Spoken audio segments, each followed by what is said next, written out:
elderly people or with children.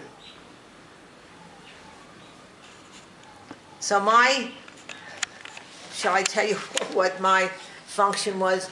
Money. If they needed money, They would go to you. I got it, they got it.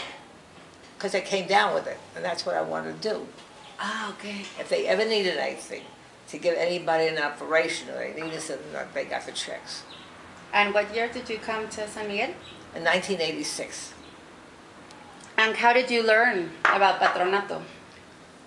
I guess reading the newspapers, and I knew some of the people who had been connected with it. They were all gone. Who was your... It was Gold, Ah, see. a lot of them, and they're all gone. But what made you choose Patronato? There's so many organizations. Because in San Miguel. I had, my background was hospital work, so I was aware of what's needed. But I felt, as I said, I got interested in Alma, and I got interested in that. And then music was my other love, and that's all I could do. Because I came down with a man, and he had to be taken care of too. Let me see what I have. Yeah. I have. So you have been on the board since 87, 88, something like that. It's a long time. And Now let me see, let's go back to presidents. Mary was president. When was she president? Goes back a long time. what are your favorite thoughts of Patronato? Like when you think of Patronato, what are the things that come to mind? I thought the medical thing, I was very interested in the medical, but I was never asked, so I didn't mind. But I thought what they did medically was fantastic. And first of all, my mother told me that I was born with a cleft palate. Mm-hmm. And when she took a look at me, she said, take it right in the operating room. So I know what it means. I couldn't believe it. Because she said, well, I was born, don't forget, in 1917, during the height of the war. She said, let me look at that baby, because she had me at home. In those days, you didn't go to a hospital. And she said, I had a cleft palate. And she said, take her right to the hospital. So I know it's awful to be disfigured. And then one of my mother's sisters was born with a terrible rash on her chin, and they never did anything. Mm. And my mother brought her to America and married her to a wonderful man, and I have 3 wonderful cousins, and my aunt was really disfigured, but everybody loved her. Mm-hmm. We never looked at the disability. And you know what it's like today? Yeah. Today it's terrible, it's a stigma. Yeah, see. Not to be born perfect. Not perfect, but at least normal. So, you know, having that in the family, to me it was very important for children to be taken care of. And where are you from? Where were you from? I was born in New York, in Brooklyn, New York. Lived in New York all my life until I got married. Then we started to go to the suburbs. And then we started to go into New Jersey. And I lived all over the world. Oh, you lived all over the world? So what made you decide that San Miguel was the place? A man brought me here. A man. I was going to go to Italy to live. I loved Italy. And I was a widow in 1984. And I did very well. I had a fantastic business. While I worked, I saved I never had luxuries. I just invested everything. So when I came here, I was very, very well-to-do. I said, because my mother lived very long, and my grandmother, and I decided I was going to be comfortable in my old age, which is more important than when you're younger. And so when I came down here, he brought me down just for a visit, and I liked it. And I looked at him, and I said, you know, we know each other. Let's see if it works out. It did. He was a wonderful man. And we were together 14 years, and he's been dead 13 years. Okay. And what other places did you live? In Italy, Florida, and in Israel. I lived there for a while. And I just wanted to leave the States. I just didn't want to live there. I just felt I wanted to go somewhere. And when he brought me here, I said, this is better. This is heaven. And I stayed. I'm glad. I'm glad that you stayed, Dorothy. I wouldn't have. My children love it too. You're very lucky. Mark and Nancy love it here. They always want to come, no? They're coming back in September. And what would you tell new people who are thinking about the Patronato? How would you tell I am very them? impressed that the fact that we're getting such a diverse group of people, I am really thrilled when I see what the board is like. It makes me feel very good. I'm glad we're getting more men. I'm glad we're getting more women who have something to offer. I think it's a wonderful board. I think it's the best one in the whole city.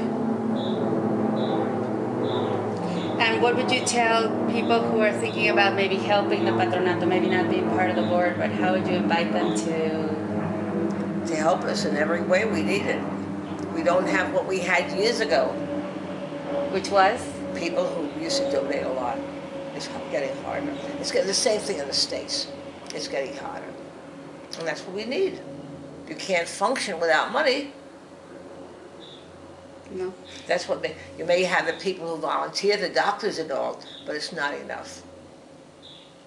It's got to be paid for. And how do you see the future of Patronato? I think it has a good future because they have a good board. They have people who are changing, people who are interested, and even the people who have been on before stay on, they offer. I would like you to invite your friends or your family to come and join you at this celebration. Can you? I am. I've done that. Can I'm you- telling all my people about Can it. you do it on the camera? Huh? Can you do it to the camera? What? Can you invite them to the camera? Oh, you mean on this September 30th? Uh-huh. I've told everybody. But My- tell them about the event that they're going to do for you. I hope what they do, they start giving it publicity. But if you were going to invite people, say that somebody was standing right there. Will you please? I feel very humble about this, I really do, because I've never one who pushed myself. But I feel that if this is what they're doing, and I like Jean very much, I've known her for a long time, I think it's a wonderful thing to come and help and to be part of this Sunday, September 30th, bistro. It's at the La Bistro in Los Cideroso for celebrating lunch in my honor and his honor. I think it'd be wonderful for people to come. And I know that I'm going to be inviting a lot of people that I will have to pay for, but it's okay. And I told my friends, you have to make a donation. They said they would. But they have to start putting it in now, soon. Yeah, it's coming out on the 20th. Yeah. They have to, at least twice a month. Yeah, they have two, yeah, they have... Yeah, because I have to do it. They have several articles that Yeah. they're preparing. Yeah. And what I'm going to do, I want to get something that I can send to my friends in the States. The people who donated for my birthday, I wouldn't, but others I want to send to. What are you thinking of? Can I help you? Huh? Do you want like printouts like this, or I want to send it to them. have you asked for it, or are you asking me to prepare something for you? No, I could take one of these things. I can get an invitation and send it to my friends, because I understand they get almost $2,000, which is wonderful. My cousin who spent $45 for a Coach bag, I could have killed her. Or $450. What can I do? There's some people don't understand. They don't understand it. We asked them not to give any gifts. They don't understand it. Maybe But- she... But I understand they almost got almost 2,000, which makes me feel good. That's nice. Well, that's more important. I don't need anything. What do I need all that stuff? Some of the stuff I got was so inane, but you can't help it. So you said that you used to work in hospitals. What did you do? I'm the medical record librarian at Mount Sinai Hospital in New York. Oh. I was 18 years old when I got the job. And how many years did you work there? About 4 years, 4 or 5 years. And It was then during the war years. And then my father needed somebody. My father was in the women's, what shall I say? He made the frames and the stuff for handbags, and he wanted to open a buying office. And he asked me to cover. He offered me $10,000 a year, and I was making $65 a month. I said, okay, Dad, I'll do it. My father was a very successful businessman. He said, I want you there. So we opened a buying office. And while my husband was overseas during the years, that's what I ran. And when he came home, I said, I want a baby. So we started right away. And you have 2 children already? 2 boys, yeah. One is 65, the other is 63. And they're both doctors. And I never said anything about my background, never. Really? Never talked about it. But I was always connected with hospitals. My husband and I, we were on hospital boards all the time. We were interested in medicine. And so after your children were born, did you still work with your father? No, I left my father. I left the buying office, and I decided to stay home. And then my husband decided, he took over the business, my father's business. No, I stayed home for 2 years, and then my husband asked me to come back and help him. And I helped him until we sold the business. He said, you'll work until you're 50. I worked until I was 69. How old were you when you came first to San Miguel? 67, around 68. Okay. I'm 95 now. I know, we're celebrating your 95th birthday. Congratulations. It was wonderful. And what's exactly your birthday? June 15th. I'm a Gemini. And I know you've been celebrating all over the place. It's enough. A friend of mine just came back. She said, we have to go somewhere.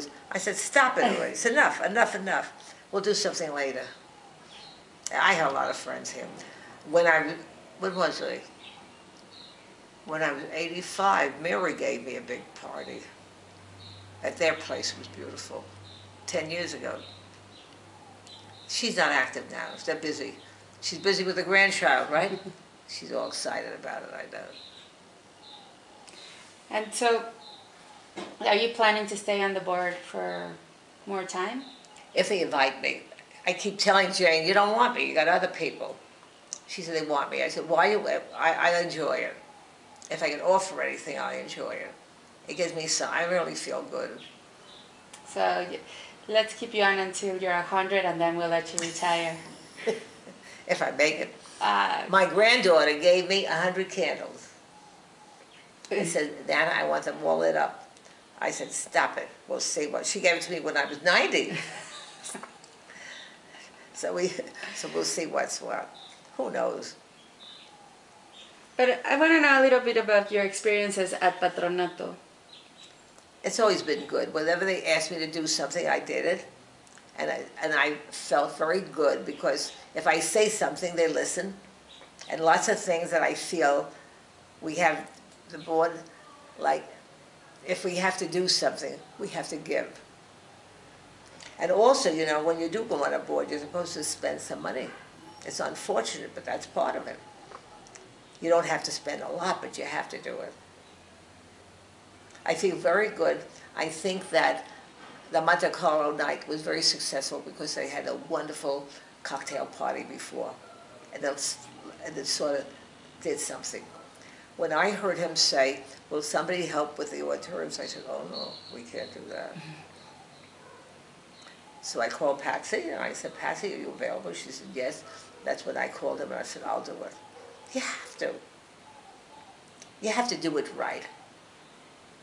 That, because to some people it's very important. Mm-hmm. And to some people it's not. And the show off. Unless, remember, we get a lot of people here.